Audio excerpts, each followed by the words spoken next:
That's at 75 power. That is impressive.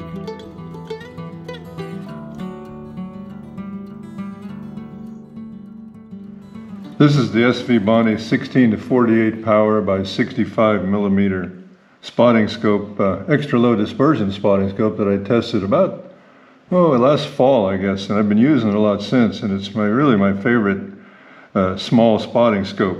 It's real easy to carry, and I've made a lot of videos with it that you've probably seen. And really a well-made product, really good value for the money, and takes really clear to look through, and also really good for digiscoping. And it also came with a Wi-Fi camera that replaces the eyepiece, so that you could take videos and pictures right through your phone on an app. And really a nice little scope. But today we're talking about the beast, the big brother of this thing, which, and we'll set this back here. This is the Svbony high definition 25 to 75 power by 100 millimeter dual focus spotting scope that I've been testing out for the last couple of weeks. And it's an HD spotting scope, so it doesn't have the super expensive glass like this one does, but it's certainly a very good scope and really good results, especially given the money. And it's really built almost identically to the ED scope. The only real difference is in the prism, using a K9 prism, and also using the high definition glass versus the extra low dispersion glass. But of course, that means that even though it's huge, that the price point is remarkably low for a scope of this quality and this capability. So we'll go over the features and look at a lot of examples like we always do. A scope like this, or any of the spotting scopes, really need to be used on a tripod, because you're looking at extreme magnification in any case, and especially with this big 75 power scope. And even the slightest jiggling or not holding it steady, you're just not going to get good results. There's a number of reasons why you might not get good results with optics. And one of the primary reasons is just movement, shakiness, and movement of either your subject or of the platform that you're on. So this wants to be on a tripod. That's the only way really to use this. And let's go over the features. They're very similar to the smaller 406p, but again, the main thing here is the 75 power magnification, which is really a lot of magnification for a spotting scope, and the 100 millimeter objective lens. First off, it's got a nice build to it. It weighs about a little over 4 pounds. And one of the things that really raises the price of a spotting scope is if you use expensive metals like magnesium alloy, or aluminum magnesium alloys and things like that to make the body, which adds a lot to the price. So this one is an aluminum alloy with a rubberized coating. So at the big end of the scope, which is really what this scope is all about, is a 100 millimeter objective lens. And a 100 millimeter objective lens does a couple of things. One, it lets a lot of light in, so it makes it really a bright scope, because especially at 75 power magnification, the more light you get in there, the better the result.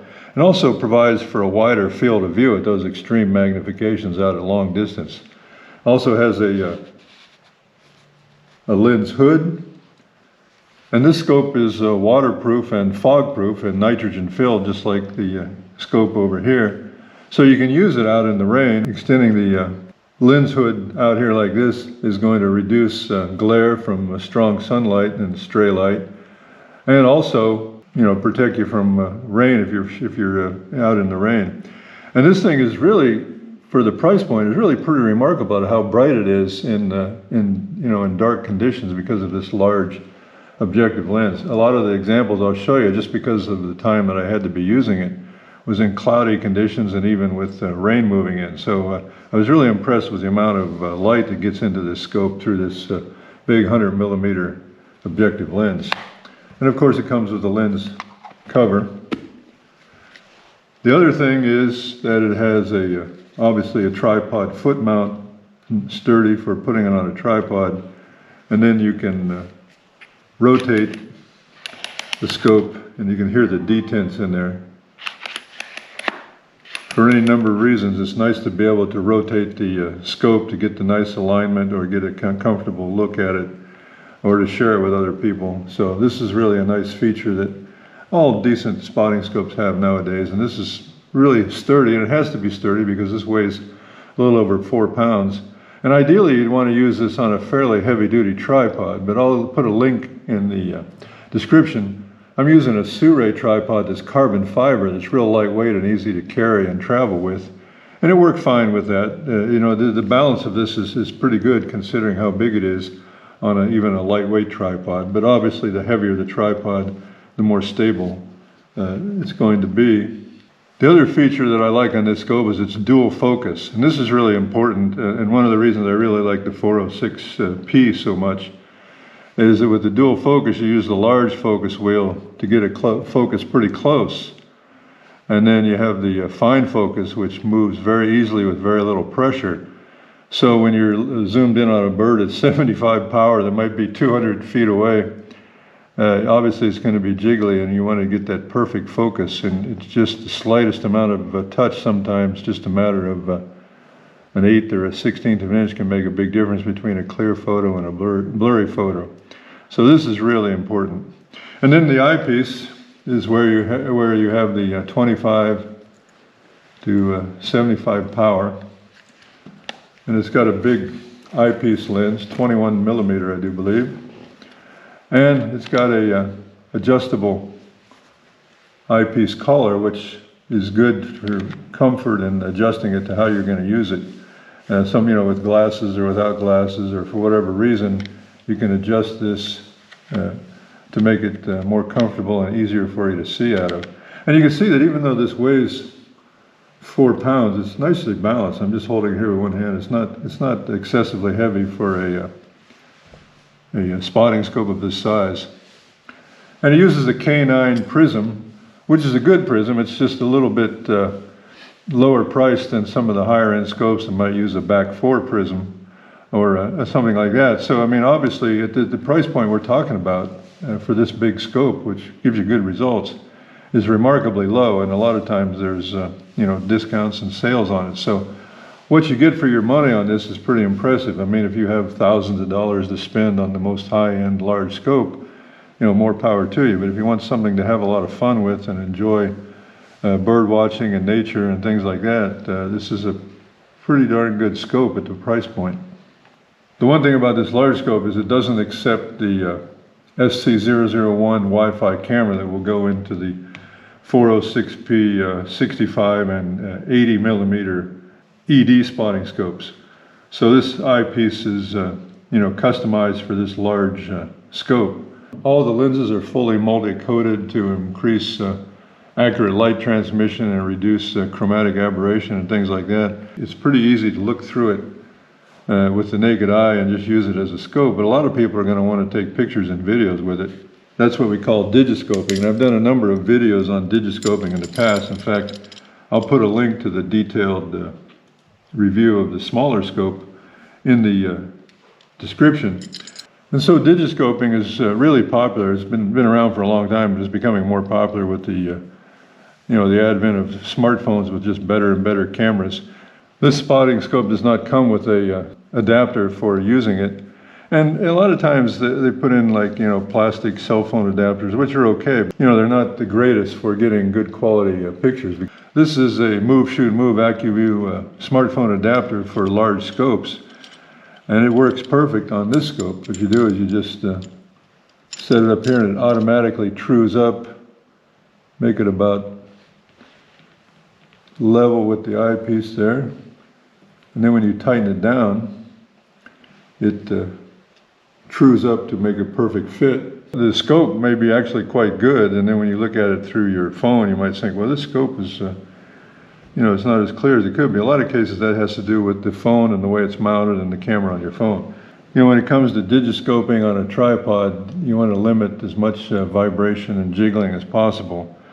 So you want to use a Bluetooth shutter to execute the videos and take photos with your app. This is just a quick example of a feral cat that if you've been watching this channel, you've been seeing the various videos on this. This was shot at about 100 feet away at 75 power in total cloudy sky with rain moving in. So you get some pretty remarkable results for a scope like this at this price point with a good cell phone adapter and a Bluetooth shutter and a tripod. The quality of your phone and how carefully it is mounted to the scope will have a great influence on your results with this scope or any other scope. I'm using the relatively poor main camera of my Motorola Edge 5G ultra-wide smartphone, and such things as white balance, resolution, and auto exposure and focus have a big impact on the results. So don't think what you see on your phone screen is necessarily exactly what the spotting scope shows if you were to look through it with the naked eye. Most phones now have 2 to 4 cameras with varying capabilities, so make sure you know which one is your best camera, and that is the one you want to align with the adapter to the scope. One of the issues with smartphone adapters, no matter how good they are, is the gap of usually at least 1/4 of an inch or so between the eyepiece and the phone lens. And if there is strong side light or glare getting into that open gap, it can have a big impact on how your phone meters the situation.